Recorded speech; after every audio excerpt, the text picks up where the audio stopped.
That's astonishing. It's absolutely world class. Drama from day one. This is the league we want to watch. Only football can make you feel like this. They think it's all over. It is now. Hey, what's up, guys? Welcome to It's Pronounced Football. It's me, your host, Steve-O, with Tom and Brato. This week, it's a lot of great stuff to talk about. Of course, we just had the final games of the season, so need to talk about that. Top four, a little bit exciting. Also, teams getting relegated, a little bit of controversy there. And we're having a great retire from the game with David Silva's final game. We're also going to be talking about our signing of the season since the season's over, kind of just to look back to see who's had a great impact after being signed, our player and manager of the season, and also we will be introducing a new segment into our podcast, which will be Trash Talk Around. Just talk trash about other people's players, and referees, or just whatever we don't like, and just give it to them. So welcome to the podcast. Yeah, man. I just want to start by thanking Frank Lampard for helping Spurs hopefully achieve playing in Europe. I want to further that by saying hopefully he beats Arsenal in the FA Cup. So then he really would have helped. But I just want to kick it off by saying I'm so glad he got rid of Kepa out of goal. What? Oh, yeah. Like a terrible, terrible player. And I'm glad that Lampard made that decision.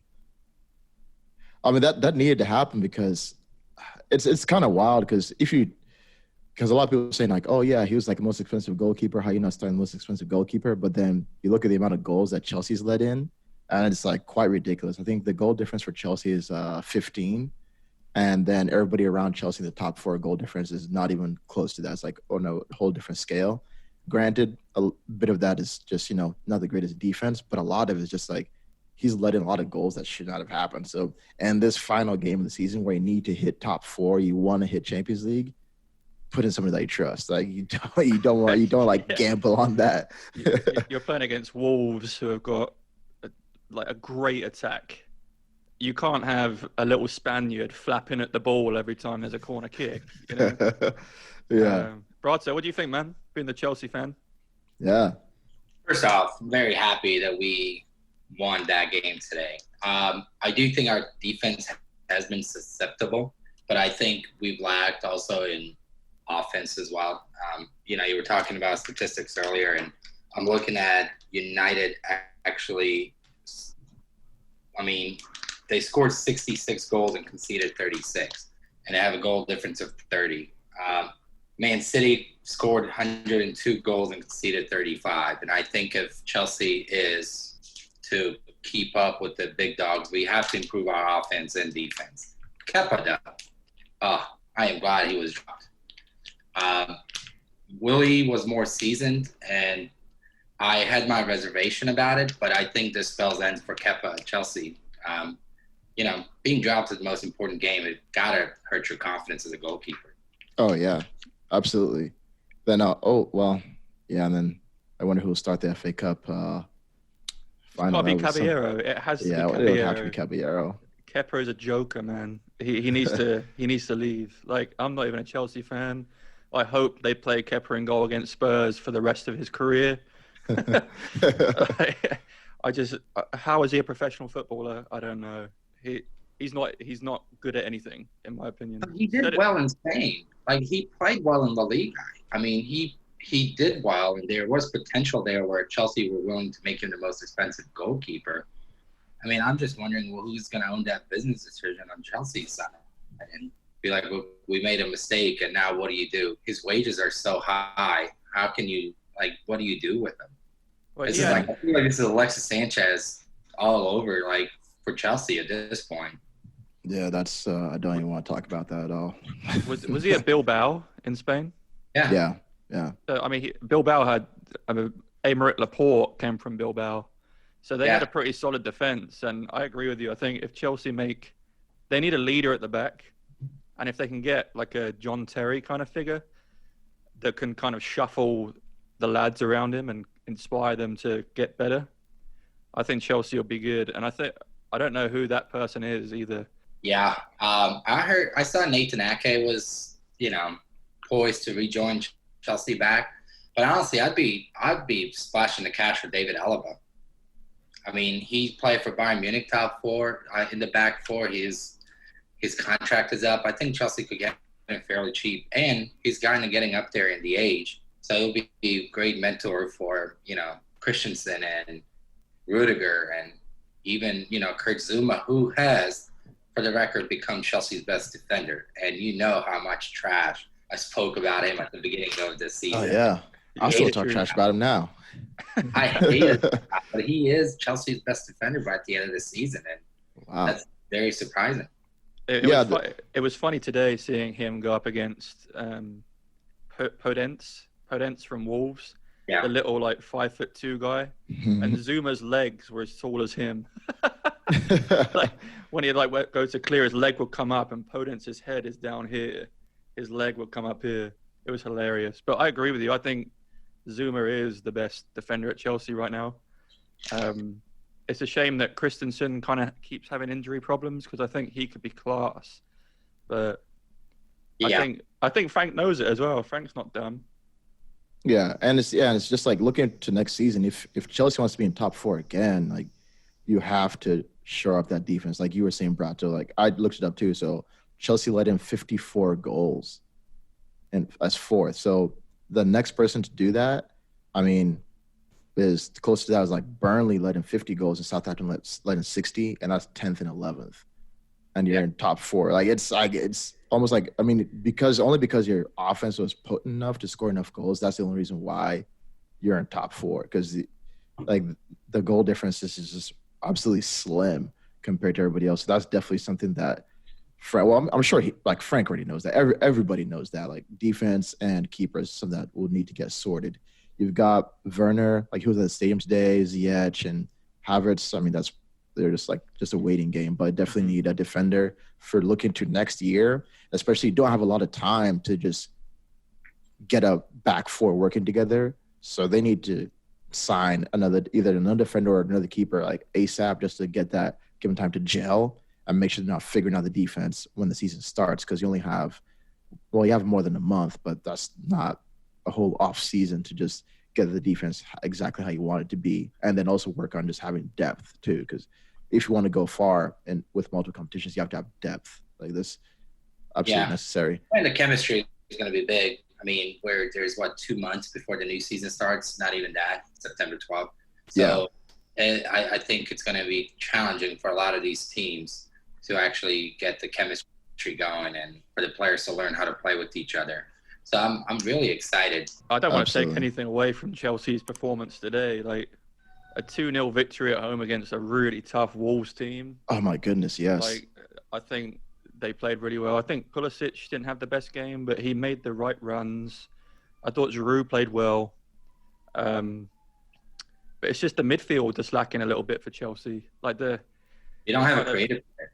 Yeah, and I think, which is what we were suffering from for most of the season. We were suffering from not having a creative midfielder. Yeah. Which is why we're so far adrift the top four for so long. Frank knows that, and I think that the Havertz announcement is around the corner by the looks of it. So I think he knows that. And now he's going to be looking towards his defense. Which is going to be good. And speaking of today, United got a great victory at Leicester as well. Absolutely. I did not see it coming. Neither did I. I didn't think we were going to win that like that. I did not think we were going to win like that either. Honestly, I thought Brandon Rodgers would have more of a bite. I thought that he was more aggressive, and they were not aggressive. No, they weren't. I seriously thought that we were going to be getting bombarded after, from attack from Leicester City, but we had most of the ball. They shut down the middle, so we had to go wide. But in the first half, we were getting let down by just inaccurate passes. We had so many passes into the final third that didn't connect, and because of that, we lost so many chances. And then Rashford had one where he just skied or whatever, and then Leicester City would have a chance here and there, but not that many. I was I was surprised too. And then that's when I was thinking oh yeah, this is how it's gonna go. We're gonna have the ball, not score than Leicester City. Vardy scores in the 90th minute, weak shot that De Gea bundles into the net. This is my nightmare come true. But that did not go the way I expected. Yeah, I thought the same thing. I thought it was going to come down to the 90-plus minute to get a winning goal for either of the teams. And I was just surprised. I think that Leicester team is pretty good, but without James Maddison, they don't have that creative, penetrating playmaker. And that's one of the reasons why they only got 17 points from their last 7-8 games. You see who they've got out. They've got Madison out, they've got Pereira out, and now they've got Chilwell out. There's 3 of their main threats. And I know Spurs a few weeks ago really benefited from that, and I think United did today. Although I think there were points where Leicester did look a little dangerous, but they looked tired tonight. Yeah, they had more rest than we did. We had 4 days of rest, and Leicester City had a whole week. So, even more surprising. But then I think it just goes back to what we've been talking about, just the whole depth, having squad depth. If you don't have replacements when an important player gets injured, then you're not going to make it far in the league. And that's what's going to be we keep on saying this over and over, but it's going to be really important for next season. Man United, we need more than just Bruno Fernandes and Pogba as creative midfielders in the middle. We need somebody else who can step up, or when one of them is injured, or step in. Fred and McTominay, they're there, but they're not up to that level. Pereira needs to have been gone 10 years ago, and Lingard is leaving, which, he scored the safety goal today, which that was his only goal of the season.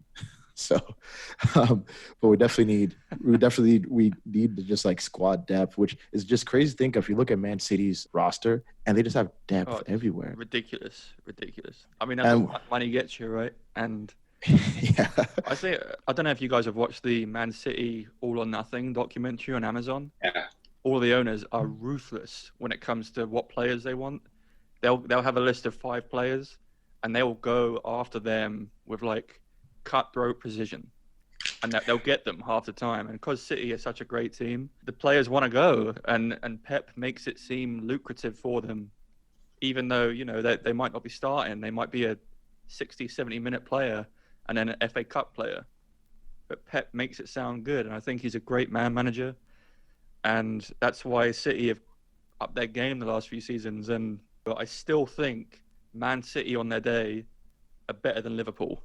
Oh, yeah, absolutely. Yeah, I agree with you 100%. I think that, we were talking about, has Pep ever made any defender great before? And I can't think of one. But I do think what Pep does better than any other manager in the world is he is able to keep most of the players happy, even if they're just squad players. Leroy Sané being an exception, but I do think if he wasn't injured as much, he would have probably played a lot more. So I think that's one of Pep's genius and charisma that attracts these talented players and allows them to be squad players, and they don't really raise too much of a stink about it. Yeah, look at Mahrez. He went from Leicester City. He's not starting every game, but he's happy there. He's not going to leave. I don't see him leaving anytime soon. He's I'm getting paid really well, coming off the bench and scoring goals. He was one of the top contributors for goals and assists this season, but he's not starting. But I bet you he's happy, though. I think he's going to leave. You think he will? I don't know. I don't know if there's any truth to this, but supposedly he was pictured with Aguero's ex-girlfriend. Yeah. I saw that. And if I was City and I had to choose between Mahrez and Aguero, even though Aguero is getting up there, I'd choose Aguero every single day. Oh, man. Yeah, Mahrez has got a few years on Aguero, and Gabriel Jesus, Brazil international, not even that, a starter for Brazil the past 4 years, and he's only just breaking in to the first team squad to start every week. That's so ridiculous. And he was happy. And I think, like Brato said, I just think Pep has it down to an absolute art to keep these players happy. Phil Foden, I think everyone was saying he needs to send Foden out on loan. Foden needs to go on loan. He's too good not to go on loan. And Pep was just no, trust me, he's not going on loan. He's good enough to start now. He just needs to become more mature. And then breaks into this latter end of the season, and Foden's come out of nowhere as the next David Silva. And he really is the next David Silva. He's that good. And, Guardiola said it all along. Oh, man. And that's where City has a leg up on Liverpool, honestly, because Liverpool has some depth, but right now they're as far as center backs, who they have Van Dijk, they have Matip, and Joe Gomez. Yeah. And Lovren just Lovren, left. right? Yeah. No, Lovren's gone. Oh, is he? Sold. Yeah. Where's he gone to? Turkey or somewhere? I forget. I think it was Turkey. I think it's one of the clubs in Belarus or something. Maybe Russian. Wow. Maybe Zenit St. Petersburg. Oh, okay. Yeah. What about the teams? I mean, that's top of the table, though. I mean, screw those guys, right? they're fine. Yeah. What about? So we got Bournemouth, Watford, and Norwich City getting dropped off. Which, seriously, I am absolutely surprised by Norwich City dropping off because the way they started the season with like Pukki scoring, I was like, man, these guys are gonna be in there. And then Watford too.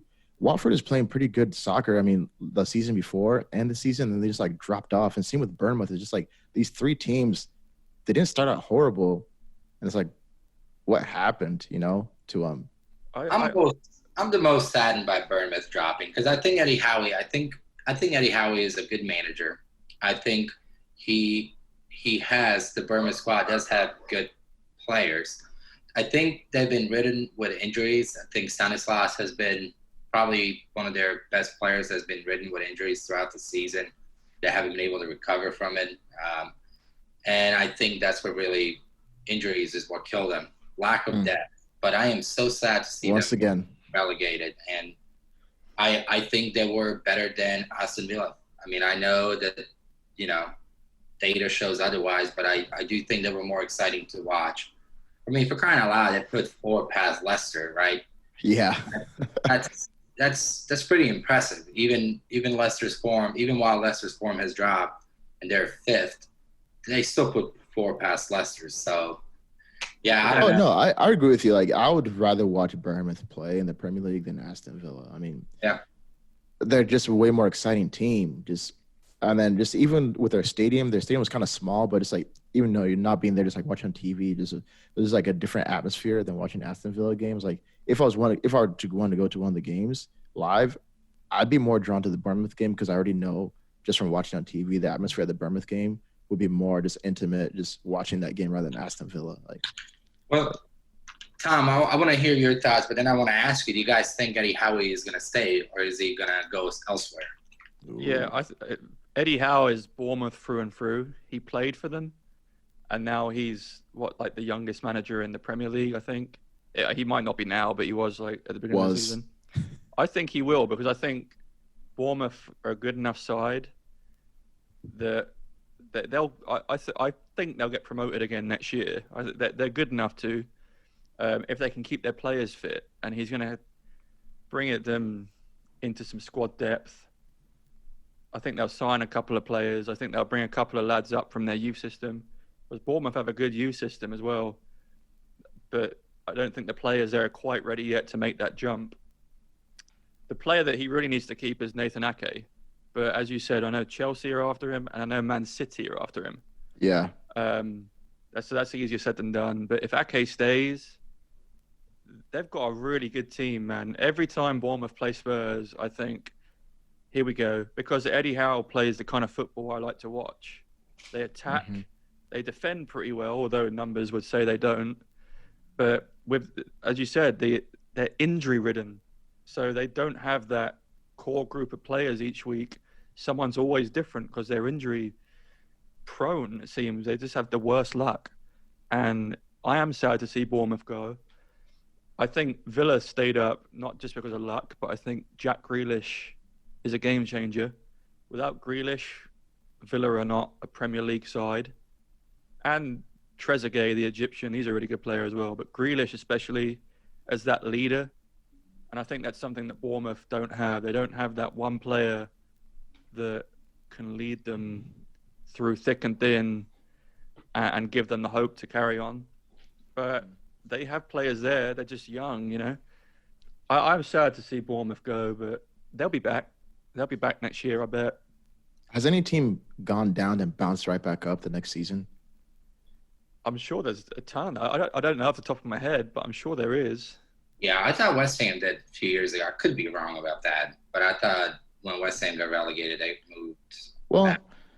yeah, I'm sure somebody's done it, but I think Is it likely they bounce back? I don't think it's likely because I don't think it's likely either. not a lot of teams do it. It's just once you go down to championship, you might be there for a while. Like no matter how well you played in the Premier League or how badly because you lose all your players. Like your players are good enough to play in Premier League, and you're gonna lose most of your play. Like Stanislas is gone.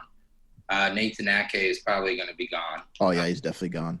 Yeah, Joshua King. You know why he might not be a starting striker for Tottenham or anyone else. He's a strong guy that can finish. So I don't know. I think they're going to get gutted, and that's what worries me. I think if that team gets gutted, I don't see Eddie Howe staying. I see him going, and plenty of managers that are currently managing Premier League are just not up to it. I mean, David Moyes is one name that comes to my mind. I cannot believe he's still managing top of the freaking Premier League team. Like, I really cannot. I mean, yeah, I think. What's in Aston Villa game? How boring was that? Well, today, West Ham and Aston Villa. Yeah, that was a boring game. That was pretty bad. Yeah, I don't know. I think. I feel for Bournemouth. Well, I think Norwich are going to have the same issue. I think Norwich will drop again. I wouldn't, because I think they're going to lose their main guys. I think Cantwell's gone. Max Aarons is probably going to move to Tottenham. I think Ben Godfrey, surprisingly, is being eyed up by Bayern Munich, of all people. Whoa. So their main guys, they're gone. They're not going to stick around. When you've got like European playing teams, and the Championship is a tough league, brutally physically tough. They have more games. I think they play 42 games in a season, but it's tough. And the beatings that they get. Yeah. If I was a Premier League player and they were like, "Oh, you want to play in Championship?" I wouldn't. That's why a lot of the players have their release clauses that if they get relegated, they get to be released. Yeah. I mean, just when you watch FA Cup, how many times does these smaller teams just kind of come with this physical presence, dominance over the big clubs, and just push them around and bully them? I mean, I don't think I would want to. If I was any of those players, I'd jump ship. I think they will. I think, why wouldn't you? Because you've got to think about yourself. I feel bad for Watford as well, because they put up a good fight against Arsenal today, but Arsenal just had too much for them. And Aubameyang especially, just getting his 2 goals, one of them being an overhead kick. Oh, yeah, I saw that. And I also want to talk, you guys know how much I love Kevin De Bruyne, but I don't know if you guys saw his 2 goals today. So good. World class. The first one especially. Oh, just a little footwork to get a yard, and then you can't give Kevin De Bruyne a yard in that position. He's going to score every time, and he did. Yeah, I just think he's sensational. Got the assist record with Thierry Henry now, so they're on par. And, he scored. Surpassed him too, really. They smoked Norwich today. Norwich just gave up. Even though they got a goal disallowed, which was offside, Man City never give up. I think Man City made these last few games like a statement to just say, hey, you know what? Yeah, we're not winning the Premier League, but just remember that next season we are going to be back. 'Cause I think they've scored like 20 goals in the last 4 or 5 games. So they've scored 27 more goals than Liverpool. Ooh. And a lot of them came in these last 5-4 games because they were just beating people 5-0, 4-0. A lot of came in these last few games after the restart. Yeah, it's because their defense let them down again. Like, they lost Benjamin Mendy for a while. They lost Aymeric Laporte for a long time. Mendy's a fraud. He's better than Zinchenko. Mendy's a fraud, man. I know you don't like Mendy. He's a fraud. He's been injured. Did he even play in the World Cup at all? He played 5 minutes or something? And he won the World Cup. He played 1 game. And then last season he was injured and won the Premier League. Are you kidding me? He's a fraud, dude. Yeah. He's still better than Zinchenko, though. Man. I think, Pep will know that, and Pep is going to come. They're going to come back next year, and I mean, they made a point because the first game of the season they beat Liverpool 4-5-0. Yeah. That's their way of saying we're not going anywhere, boys. Well, I still think Man City, in my opinion, is favored to win Champions League. I know Real Madrid their form is looking better, especially with the strings of wins they had in La Liga. But I really think Man City is a team to beat in Premier League. You think this is their year? Huh? You think this is their year that they finally perform? It's weird. Anything can happen. Obviously, in Champions League, you could get eliminated. But I do think that they are in my favorites to win Champions League this year. All right. Well, they'll go through. They'll beat Real Madrid, I think. Well, we'll definitely talk about Champions League, as that's coming up, have it more in-depth, kind of predictions and all that, because we could probably just go off on that. But speaking of De Bruyne, this was David Silva's last game for Man City. What a player. I still remember when he first came to Man City, he was he was their, he's been their best player for so many years. But just when he came to Man City, that was kind of the signal of just, Man City's actually serious about whatever they're doing.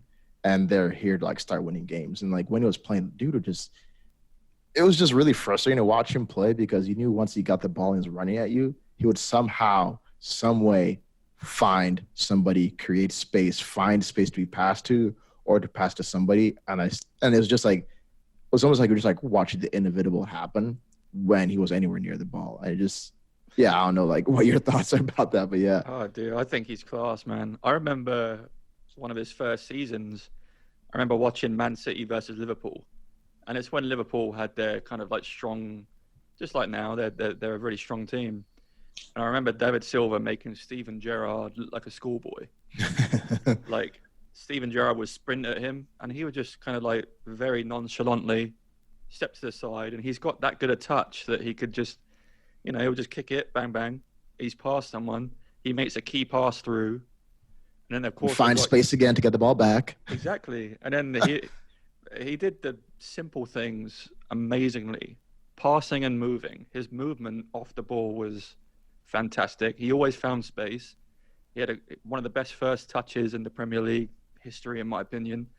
No matter how hard that ball gets drilled into him, it's going no further than a foot away from him every time, and in his stride. I think it's a sad day to see him go, but in all honesty, I'm glad that now Spurs might have a chance to beat him. Oh, man. I wouldn't go that far saying Spurs had a chance. Maybe. You never know.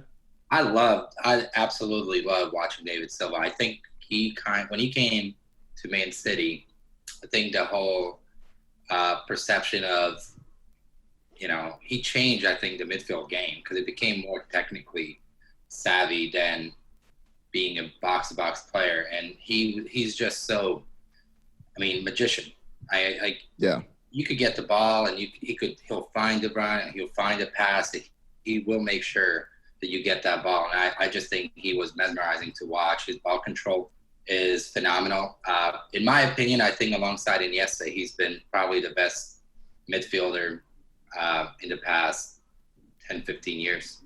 And then he won the World Cup with Spain in a midfield of David Silva, Xavi, and Iniesta, with Busquets behind.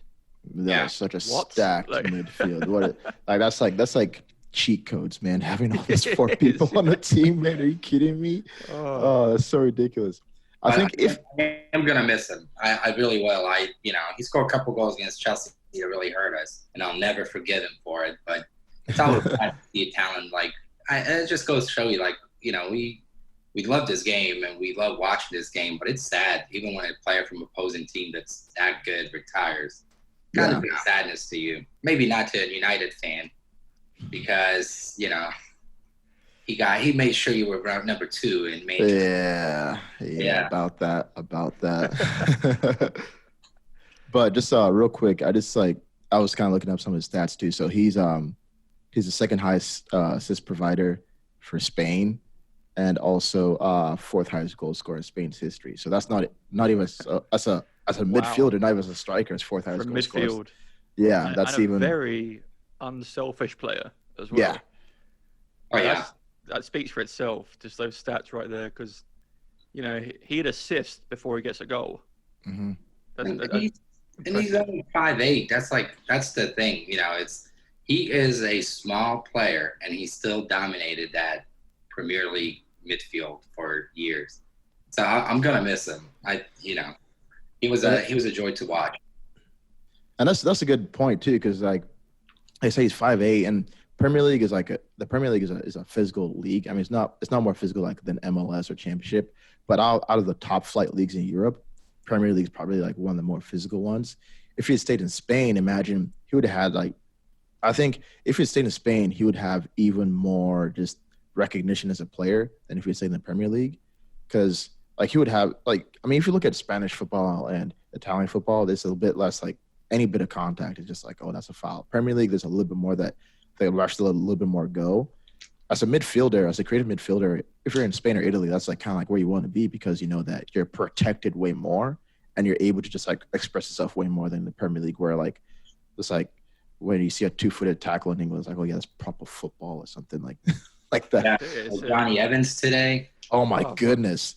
He's been asking for a red card the last 3 or 4 games. Like, he should have had one against Spurs. He should have had one last week, and he finally got it this week. And I think he's overrated. Well, I mean, that's why we dumped him, right? Yeah, I mean, but people are saying like he should start for England. I don't want him anywhere near England. Over who? I mean, like it's funny. Like, I mean, speaking of like the other leagues as well, it's so evident when someone moves from a European league to the Premier League because of how easily they go down. And 2 players come to mind. Lo Celso on Spurs. You touch that boy, he's going to fall over as if he's broken his arm. And Bruno Fernandes. Oh, whatever. Bruno Penandes, should I say. So, don't get me started, man. So, on one of these episodes, I think, so we'll do this. We can look at every single Man United penalty throughout this whole season and look at whether they're legitimate or not, and see if there's any controversy. And you'll see that there's no controversy. I want us to do that. There is. So I want us to do that. No, I seriously want us to do that. All 3 of us watch. I can think of 2 that have been controversial. Yes, I agree with you. Yes, there are definitely 2, but the rest of them, definitely. But I'm not. Today's was a legit penalty. Stonewall. I don't know why. This annoys me about defenders when they make a challenge like that and the referee blows a penalty, and then they throw their arms up as if like it's so obvious I got the ball. You didn't. You sandwiched Martial. You chopped him down like a tree, man. Of course, it's a penalty. What do you expect if you if you throw yourself in there in the box? It's kid stuff. Oh man. But Bruno Fernandes, or Bruno Fernandes, as the Portuguese would say. Bruno Fernandes, yeah. Class player, really is. So Bruno Fernandes, Harry Maguire, Wan-Bissaka have been our 3 signings of the season. And I mean, for me, I already know who my sign of the season is, but at least that's for Man United. But who do you think has been the best like sign of the season, like overall, and then also for your team this season? I think Bruno Fernandes. I'm a big fan of him. Speaks for itself. He's really changed United's trajectory. Oh yeah. So I think, especially the biggest impact, 100% Bruno Fernandes.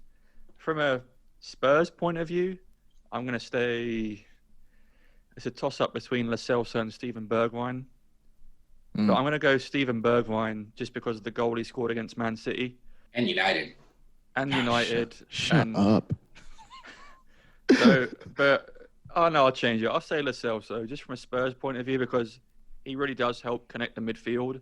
Now we just need like a good CDM, and I think we'll be a much better team for that. So that's why I think Bruno Fernandes definitely. You got Sissoko. You don't need a better CDM. Did you say you didn't watch him today? No, I couldn't watch today. Dude, he was. I know what's happened. He was on the edge of the box. They passed it to him, and he jumped over the ball. What? And then they go down the other end, get a corner, and they score from it. Wow. He was. I don't know. Sissoko's been a little bit. Just something's happened to him after the restart. Because there's one game where he just like shut off in the box, and then they just like walked past him and scored. It's like, what's going on, man? Like you just lost all your concentration or something. But yeah, we need him at the moment because really an Arsenal fan. that's what's really happening. Maybe. Brato, who's your signing of the season? Yeah, I agree with you. I think it's Bruno Fernandes.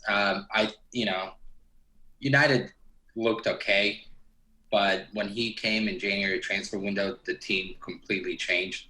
Oh yeah. You just became so much more lethal in attacking third, and he is one of those center midfielders that I've been talking about constantly, how he actually penetrates the defense. And, if I really wish Chelsea would have signed him, because I think he's precisely the kind of center mid that we need. Yeah. I mean, it's crazy. Like, he came into this team, like Manchester United, and just like came in. It's like, you know what? He didn't like wait to get settled in. It's like, yeah, I'm here to like win games. Like, give me the ball. It wasn't like a overconfident, like, yeah, I'm the best out here. It's like, hey, we need to win games. I know what I can do. Give me the ball. Yeah, I'm gonna make a lot of mistakes, but I will also help us win. And he has helped us like win so many games. Like, he just come on and just like absolutely just killed it. Like, it's seriously, man. Like, so the whole time for his like transfer, it was like kind of like following the rumors and everything. Everybody's saying like, oh yeah, he's only played in Benfica. He's only played in Portugal. Can he cut in the Premier League? It's a different league and all this blah blah. And I was starting to buy into it too. It's like, oh yeah, it could be another like Di Maria. Like, he comes in and just like it's an absolute flop. But I've been so happy to be proven wrong. Just like have all my doubts just like taken care of, because he's just come in and just like there's no way he would have finished top 4 without Bruno Fernandes. Absolutely no way he would have finished top 4. Definitely not. We'd still be in 10th.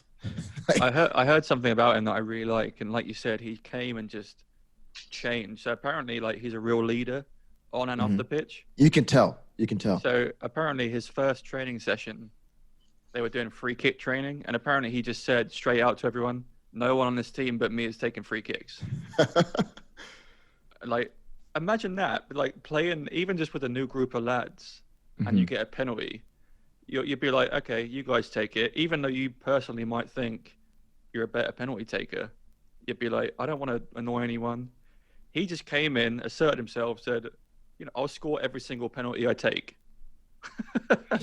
And he has, I think, right? No, he hasn't. But, I mean, that was the penalty with Martial against Man City. That was an amazing free kick. I don't know if you guys remember that, where he lobbed it over the wall, then Martial hits it past Ederson. That was there's no way anybody would have thought about that without him there. Like, that's probably one of my favorite goals of the whole season. Just lobs it over the wall and Martial finishes it near post past Ederson. That's might be my goal of the season, actually. Well, what I enjoyed about him is he came into this team and it seems like he meshed so well instantly. And I think that's something that I'm really impressed about, because it usually takes at least 4 or 5 games to mesh together, but he did it instantly. And COVID probably helped a little. Yeah.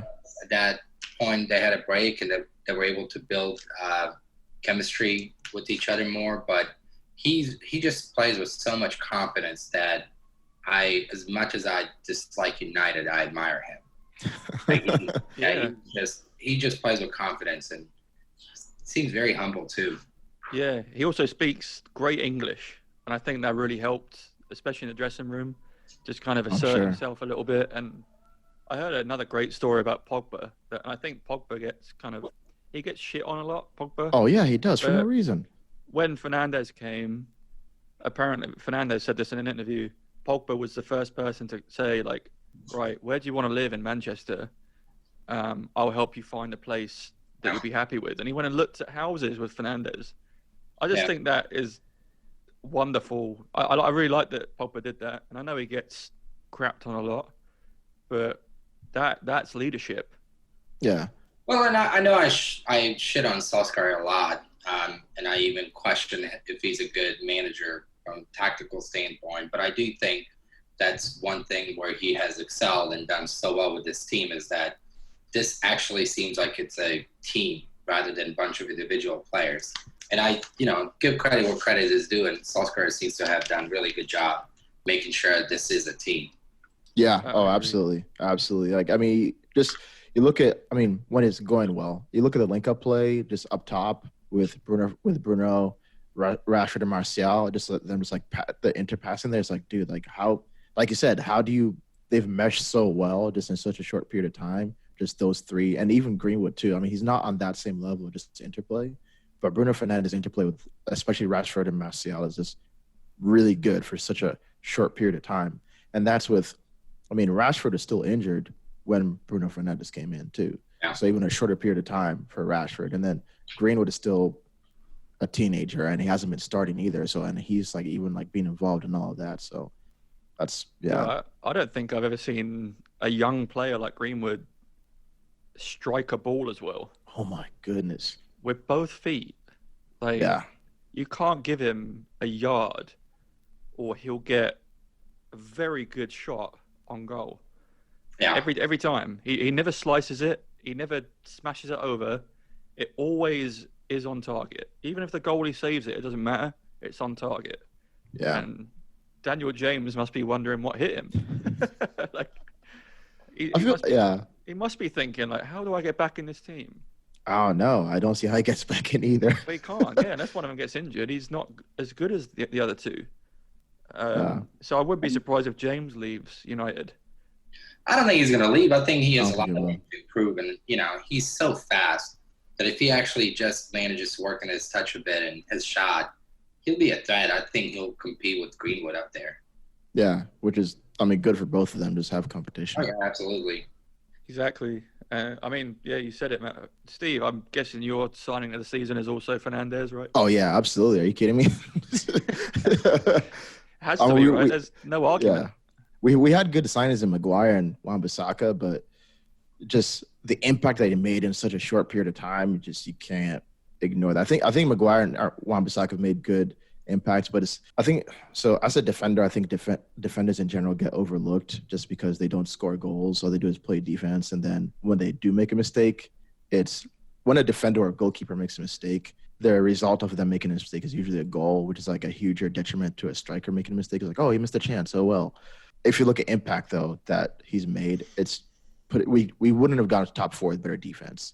We got to top 4 with like better offense and scoring more goals. So yeah, definitely my signing of the season without a doubt. Yeah, and then also to continue on with the theme of just like season, the season ending. What about player and manager of the season? Steve, why don't you start, man? Oh man, I haven't thought about that yet. I was hoping to ask, and I'd answer last. Right, I'll take it. My player of the season, Kevin De Bruyne. The travesty he didn't win player of the season over. I don't want to. I can't believe it. Like that's yeah. Yeah. Henderson and De Bruyne are like worlds apart. I know Henderson's a great leader, but in terms of football ability, there's no challenge. So De Bruyne is my player of the season. I just think he's great. And my manager of the season is Frank Lampard. I just think, he gave the youth a shot. He came in only with Derby County on his back. I would say Jurgen Klopp. He's done fantastic at Liverpool. But Klopp was at Dortmund. Yeah. Another really great team. And he's come to Liverpool. He's made changes. So Klopp, fantastic. But just personally for how they've changed the team, I just love the fact that Frank has given his youth a go and that they've stepped up for him. And I think fantastic man manager. He's making the right calls. He's bringing in Ziyech, Werner, probably Havertz. So players want to play for Lampard. And not just players, top, elite level, best in the world players want to play for Lampard. So I think the fact that he's done that in a season is just, it speaks for itself. Yeah, absolutely. Yeah. I think for me, the player of the season is Kevin De Bruyne. It's a travesty he didn't win it, I think, and by far he's been the best player in my mind. For the manager, I love what Klopp has done with this team, and to win the Premier League in record-breaking time. As much as I love what Frank has done and with Chelsea, I have to give my manager of the season to Klopp. I think he's just been fantastic, and he's just a lovable guy. I don't know anyone that hates Klopp. I just don't. And he's for me, best manager. And I'm so excited to see what's going to happen next year with the spending that they're not doing and how he's going to mold the team and keep it a contender. So I'm excited. I look forward to him. Yeah. So I actually don't like Klopp as much. I think the media laps up his attitude, but then he's a bit hypocritical and stuff that he says and how he acts. But I would still agree with you as manager of the season. He's we talked about, I think, the first episode where it's they didn't get to 100 points. Does that take anything away from them? No. It's like they won in record time. And, I mean, you looked like – I mean, last season they were so close with, accomplishments in this year. But they've been so close with a lot of things, and, like, they finally got it with Klopp. And he's continued just, like – he's raised the bar for just, like, the team for Liverpool and has maintained them there for the last few years. And then also with this season, just like this, almost like they kind of reached the top of where they want to be, essentially just winning it in record time. They were unbeaten run at Anfield. They've only dropped points once at Anfield in I don't know how many games it is, but they've only dropped points once in like the longest time, which is like that's unreal. So pretty much a guaranteed home win every time they play at Anfield. So I'd definitely say Klopp, manager of the season. I also like shout out to Frank Lampard though. Like I said, came from Derby County, came to Chelsea, makeshift team. Honestly, like we've talked about that. We've talked about the defense for a while. That defense has not really been the best. And then you look at the strikers they have. I mean, Batshuayi is just useless. I mean, Abraham started kind of well, just like fell off.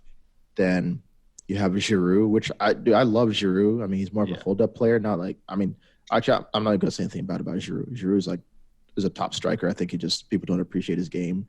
But, I mean, you look at had trouble up top. I mean, it definitely helped that they were able to bring in Pulisic.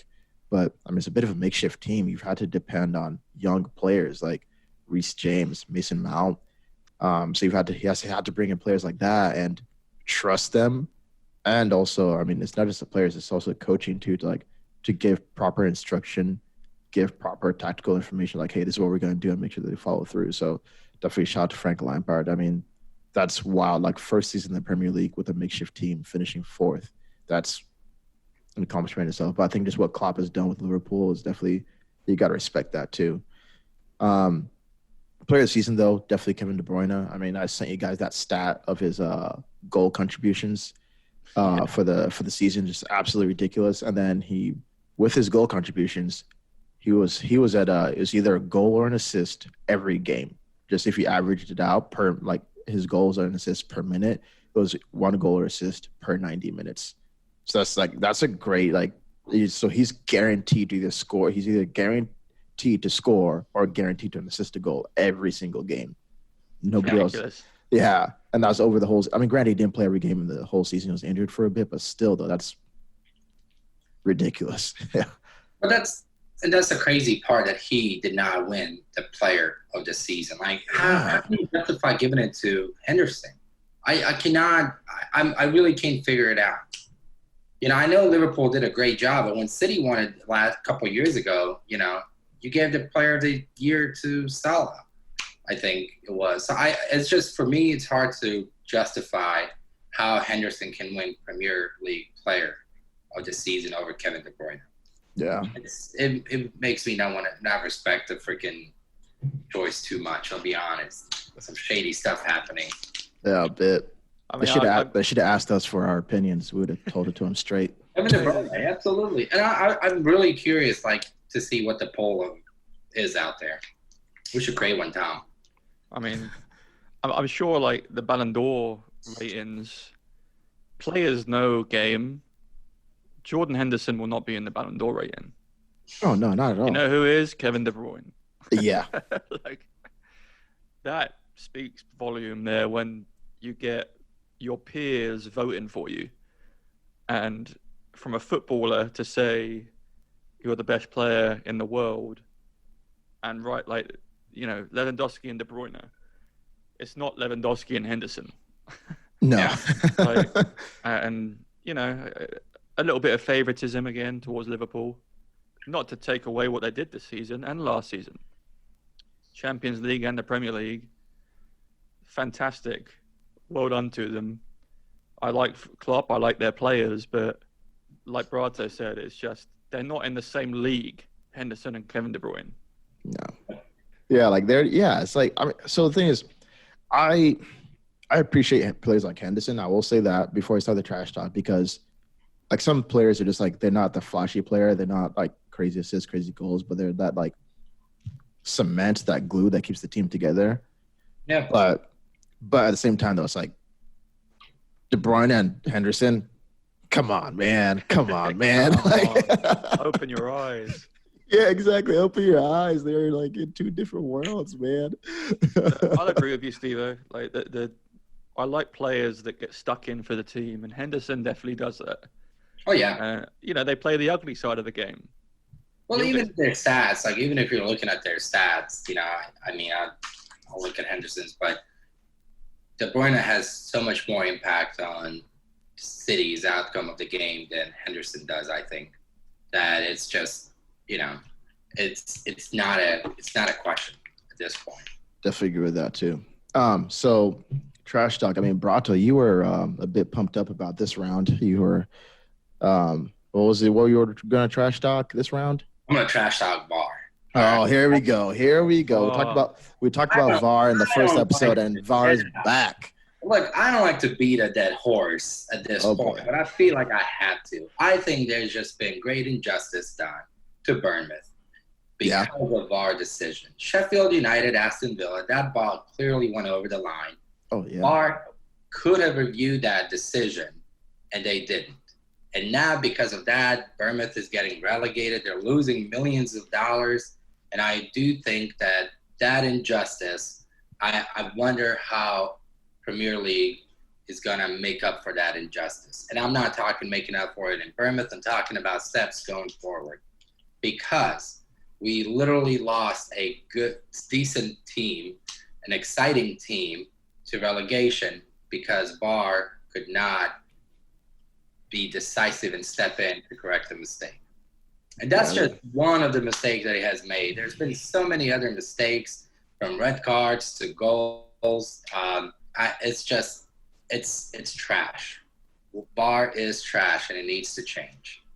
I hope Absolutely. they do. In these next 6 or so weeks, I'm sure they're going to review it, because it's not just us three that are complaining about it. It's literally everyone. Yeah. So I think they will. I mean, I hope it will. I mean, seriously, just go to any other league. You don't even have to, it doesn't have to be all of them. It could be the Bundesliga, it could be Australian league, it could be any other league. And you know what? Copy and paste what they're doing. You don't have to change anything. Seriously, you don't have to change anything. It'll be already 100 times better. That's guaranteed. Shit on the English, but I feel like English always has to be like, look, we can do it better than everyone else, and they don't. Oh, man. Dude, one of my friends, in our first episode, we brought up the Australian A-League. And, one of the first comments I got from a friend about the podcast was, I'm so glad you brought up VAR in the A-League and how they use it. Because it's just, it doesn't take long. There's no messing around. They don't throw their arms up to the ref every 5 seconds. They get on with it. And, I agree. I think I'm glad you chose to trash talk VAR. Yeah. I mean, it's like we talked about, it's so sad to see Bournemouth going down. And, I mean, granted, they didn't do themselves any favors. They're also, hit by injuries. But it really, really hurts. I mean, we're talking about it. I can't imagine, a Bournemouth fan coming down here to talk about it, because, imagine knowing that, things could have gone differently if the technology that we have, the technology that's been put in place to correct things like this, was not used. That's what hurts even more. If VAR wasn't there, then it's like, oh, okay, you know what? It didn't work, but there's nothing in place. But to know that it's there and it wasn't used, that's oh, man. And I will say that, Bournemouth is not the only team that suffered from that single VAR mistake. Sheffield United did too. They were 4th or 5th in contention for Champions League spot, and then they lost that point. They lost 2 points. They dropped 2 points, and kind of their momentum stalled, and they're a solid team, but they ended up being 9th, and I think for a technology that's supposed to be helping the game, it did a lot not to help the game. Yeah. Their reasoning behind it was they shouldn't have to review it because goal line technology should work. Well, yeah, but it didn't. It didn't. Yeah, that's like saying players shouldn't try and break another player's leg. What? You've got it. Why not just tell the ref, stop the game, they've scored. Yeah. End of, kick off, bang. It's clear. It was a good 2 foot over the line. Yeah. I could talk about VAR all day. I can too. It's infuriating, but I do feel for Bournemouth. They were just done badly. Steve-O, who's your trash talk? You know what? That darn FFP, man. Financial fair play BS, dude. Oh, yeah. Like, are you serious? Like, are you kidding me? Like, we've been talking about Man City and squad depth. The only reason why they have squad depth is because, like, they're being bankrolled by one of the richest people in the whole world. And it comes out that, oh, you know what? Yeah, they've been kind of breaking the rules. It's like, and then they're like, okay, it goes to review. It's like, oh, you know what? Yeah, they have been breaking the rules. But you know what? It happened so long ago, so they're going to get away with it. It's like, are you absolutely kidding me? The only reason why Man City is good right now is because they're funded by oil. Like, if you go in the dressing room, it still smells like oil, dude. Like, that's how bad it is. And then, like, then they get caught. And then they're like, oh, you know what? Yeah, we got you, but you can get away with it and continue to keep the titles and continue to build squad depth and continue to win the Premier League. Like, that's absolute BS. Like who else? Like, I feel like it takes away some of the integrity of the game because you're seriously like paying to win the league. Like, if you look at Liverpool, who won the league recently, I mean, granted, yeah, they bought players and everything, but they didn't just like go out there and like get bankrolled by something. They actually built the team up and built it up to where it is right now. If you look at us at Man United, it's the same thing. Like, granted, like, yeah, Man United is kind of like a business and also a soccer team if you look at it that way. But we weren't just like funded by some like oil chic and then like we got good. It's like it's been building up success upon success, and that I think it leaves it a little bit of just sour taste in the mouth to know that they were actually cheating, and that there's no punishment for it. It's like, what's the point of you being there? Like, you're just taking away from the integrity of just the competition. And then it's like, because I want to see more teams like Leicester City winning the league. I want to see more teams like coming up just by sheer hard work and determination, not just by checks being written and players being brought in. Just like, because that's boring, man. It's like, what's the point of it being there if what's the point of financial fair play being there as a check to stop things like that happening if they're not going to do anything? And then Pep was like, even saying like, oh, he's owed an apology. It's like, dude, no one owes you an apology. Like, they said they got you. The only reason why nothing has happened is because of statute of limitations, which is dumb. Like, I agree with you, man. It's ridiculous, man. I think it's unfair for the other teams. I think, the real injustice, as you said, is like if Wolves or Sheffield United got caught doing the exact same thing. Oh man, they're done. Yeah, they'd be punished for it because they can't afford the lawyers that City have got.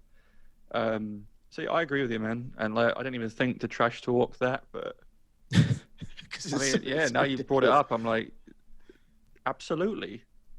I've not met many Man City fans in my life that are actually like back to the old days fans. I've met a few of them. But most of them are just in the recent era, like, oh, I like Man City because... Yeah, they're all plastic. Yeah, exactly. Yeah, I agree. FFP is a joke. And as I mentioned, when the decision came, my biggest complaint about it is that the smaller teams suffered because of it. They literally cannot compete with these bigger teams. And one thing that needs to be done is to help these smaller teams be more competitive. And I think at a certain point, like, and I'm a Chelsea fan. Obviously, we have money, not as much as City, but we have money. And I think as you can saw, transfer ban has helped Chelsea significantly this year and has done great work. It's been a blessing for us. And I think that it's absolutely unfair that City gets to play Champions League next year. Not even a one season ban. But I get it. I do think they're favored for this year's Champions League. And can you imagine the chaos that would ensue if they won Champions League this year, but they can't compete with it next year? Whoever wins it next year, it would be like, well, we didn't even beat the champion of previous year. So, True. But then it'll be like they shouldn't have been there in the first place, though. So I agree. Yeah. My trash talk. I want to talk about Daniel Levy. Oh, yes. If he wants Spurs to be a top team, pull your thumb out your arsehole and go and buy some players. Like, honestly, our biggest rivals are buying these top elite players and we're buying some 15-year-old from Wigan. Like we're buying Jack Clark from Leeds, who now can't even make the QPR bench. Like, come on. Like, we were this close to signing Dybala. Go for him again. Like, you already have the relationship. We're not going to win the league with Ben Davis at left back. We're not going to win the league with Serge Aurier at right back. Harry Winks cannot be a starter. I like Sissoko, but the boy has no talent on the ball. Like, he's just an absolute engine. Spend some money, and I might be a happy man next season. But stop thinking that you're a good businessman and club owner, because he's been made fool of by Chelsea and City and United and Liverpool, and even Aston Villa spent 100 million last season. I know it didn't do anything for him, but they're willing to spend. Yeah. Like, we bought Tanguy and Ndombele, who is a class player, but Mourinho don't like him. So it looks like he'll be out the door this summer. And yeah, we're back to square one. We have no creative midfielder that can link the back to the front and also has an engine that can get back and score goals. We don't have that. And I'll add fuel to your fire. So even with your defenders too, right? So what, Vertonghen's leaving, and Alderweireld has been talking about leaving too. Mm-hmm. So that your what's his name, David Tanganga, like he's not Tanganga and Sanchez. No, so Tanganga, like he's a youth player coming up. Daniel, he doesn't even want to pay him, like give him increasing wages, so he might even leave Tottenham. So it's like you have a youth player that's been in your system for a while, who's like, I mean, he's definitely not a starter day in day out, but he's only going to get better. And you're not even giving him like a good contract. Like, what are you doing? I don't know. Do you think, Tom, that he even wants to win? Like, do you think it's more important for him to actually make money, like selling and buying players and improving them? And like, I'm asking this: do you think he wants Tottenham to be a winning club, or do you think he wants Tottenham to be a selling club? Kind of like Southampton. No, I think that he does genuinely want us to win, because we have like amazing stadium, amazing training facility. Brand new, both of them brand new, but he will spend money on buildings, but not the players. And I start with the players. Let's start by building a team. And he had that team in 2015-16 when we came second. We lost Kyle Walker downhill. Yep. Dele Alli loses form, and he's, we should have sold Dele Alli when he was worth 100 million. Now he's not worth 25 million. And like, yeah, he's been ravaged with injury again, but it's like, come on, man. Like, let's bring some exciting talent to Tottenham. Not bad mouthing our players that we have now. We have some class players, but if you don't have a team full of players and players that can make impact on the bench, we're going to struggle again. And this season has not been a good season. Like, from Champions League finalists to like fighting for Europa League. And like, what do you think it went wrong? Do you think it went wrong when Pochettino was fired, or do you think it started going wrong before that? I don't know. I know Pochettino wanted to buy players, and Levy wouldn't let him. And I think them two fell out, and that's why Pochettino got fired. So I think, it went downhill from there. And, we didn't start the season brilliantly. So I don't know. I think Pochettino was building this team, and he brought in Ndombele, Sessegnon, all these young, exciting players, which were very much Pochettino's choice. Yeah. He gets fired, Mourinho comes in, and Mourinho doesn't like those players. So for a fan like me who's sitting there thinking, you've got Ndombele on the bench, who is amazing, but he just doesn't play like Mourinho wants him to play. But he's a game changer. So it's just frustrating. And, speaking of that, like, even if Dybala did come in, would he start? Would he play him on the bench? Like, Mourinho's driven away, like, Ndombele. I mean, I like Mourinho. You know what's crazy to me, though, is that, so I think from an outsider's perspective, They definitely want the new stadium because more seats, so more tickets, so more revenue. And it's kind of like the same with Arsenal. They got bigger stadiums, more seats, more revenue. I think Arsenal and Tottenham are somewhat similar in the fact that they don't want to spend a lot of money. I start with Wenger, like we used always to make fun of him, like being a pedo or whatever, because he'd always bring in like these youth players, like these like teenagers. But like Wenger would actually like bring it. Like they never really spent a lot of money on their players, but Arsenal still competed though. Like Wenger was a good enough coach to actually make them play well, to like build a structure around them. Like if that's what Levy wants to do, like not spend a lot of money, he needs to find a coach that can actually use youth properly. And Tottenham does not have that. Most definitely does not have that coach right now with Mourinho.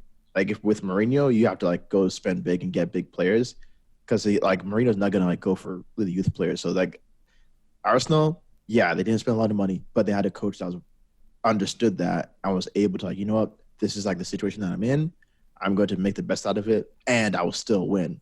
I mean, granted, that kind of like went downhill later on, but you have to give respect to Wenger. Like, I mean, the players that he bought, like he wasn't buying like world class players when he was getting them. Like he was getting youth players and like but winning them. Like, but Levy's like honest kind of weird. It's like buying some players that are like kind of good but not like world class, but they're not like promising. And then I don't know. I don't get it. Like I agree with you though. It's like what's going on there, man.